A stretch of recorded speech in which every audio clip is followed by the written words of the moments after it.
going to talk real quick about is regenerative medicine. That there's a lot of how am I going to put this?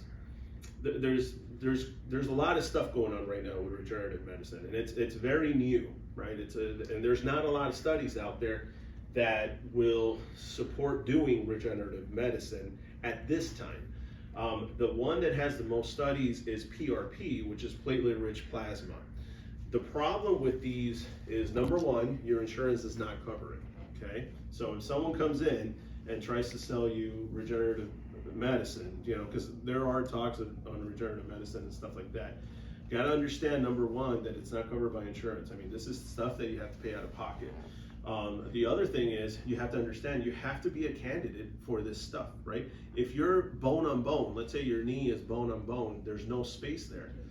To go in and inject stem cell or to go in and inject PRP makes no sense. It's not going to work, But if you are a candidate and you through X-rays and MRIs and all that stuff, you can see that you still have some viable tissue there, then this can help. And so most of the time, what we end up using regenerative medicine is for mild to moderate arthritis, okay? Of the neck, lower back, like in the facet joints, but also of the knees and in the shoulders. You can use it for tendinitis, chronic tendinitis, so tennis elbow, golfer's elbow, those types of deal. And you could also use it for partial tears, partial, okay, not full thickness. If it's full thickness, forget it, you're not gonna get much out of that. And so the way these things work is PRP, you have PRP and you have stem cells, right? So the PRP is basically platelet-rich plasma. What we do is you come to the office, we take out about 60 mLs of blood, and we spin it in this machine. And what we're doing is we're separating the platelets from everything, all the other cells in the blood. Those platelets, and you have to make sure that you go somewhere where they have a good system too, because you can have rich platelets, and then you can have other places where they give you poor platelets. So those platelets, what they do is they create a signal. And so in creating this signal, it creates inflammation in the region where you're hurting. Let's say you're having shoulder pain. Okay, let's go ahead and do a PRP in the shoulder.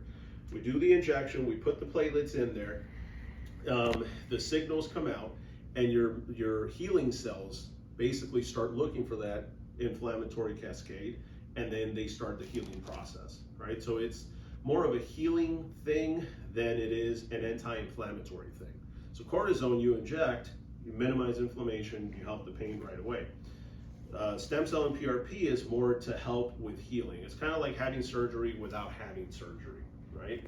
And then, so the stem cell, the difference between PRP and stem cell is that stem cell, there's two different ways of doing stem cell. Number one is you can biopsy bone marrow, then you can culture those the cells, and then inject it where you need it, in the shoulder, let's say. The amniotic stem cell actually comes from the placenta. So women donate placentas. They go to these labs, and these labs basically, culture these maturation cells. Now these maturation cells then come to us, and then we go ahead and we inject it into that shoulder. So you're bypassing the signaling cascade. So in other words, instead of us having to give off a signal for the healing cells to come and look for us and find it, we basically just grab those healing cells and we inject it where you need it. So those are the differences. I wouldn't do any